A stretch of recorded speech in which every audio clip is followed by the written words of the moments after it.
Library heist gone wrong. So last weekend, my friends and I decided to do something a bit different and booked ourselves into a brand new escape room in town called the Great Library Heist. Now, I know what you're thinking, how can a library be exciting? But this wasn't your average library, it was filled with secret passages, hidden compartments, and, of course, a challenge to find the lost treasure before time ran out.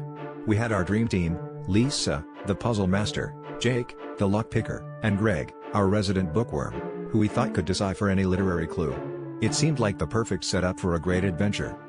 As soon as we entered, the room was impressive, shelves from floor to ceiling, filled with old, dusty books and mysterious artifacts. We split up to search for clues. Lisa was already knee-deep in anagrams while Jake was fiddling with what seemed to be a combination lock. Meanwhile, Greg was staring intently at a thick, leather-bound tome. We thought he was onto something big and left him to it. 15 minutes in, we realized we hadn't heard a peep from Greg, so we turned to check on him.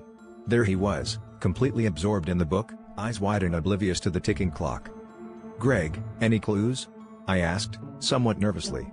Without looking up, he mumbled something about the intricacies of 18th century maritime law. It turns out the book wasn't a clue at all, it was just a history book that had piqued his interest. We tried to pull him away, but he was in too deep. Meanwhile, Lisa and Jake were frantically trying to solve a particularly tricky cipher puzzle. We were running out of time and still missing a crucial piece of the puzzle. The tension was palpable, and our hopes of escape were dwindling. Finally, with just a minute to spare, Lisa cried out, "I've got it. We need to find the common sense to unlock the final door." We all scrambled, looking for anything coin-related, but it was too late. The timer hit 0, and the lights dimmed. The room manager came in, chuckling as he explained that the final key was a jar of pennies right next to Greg's chair. "You see," he said with a smirk, "the only thing you needed was common sense."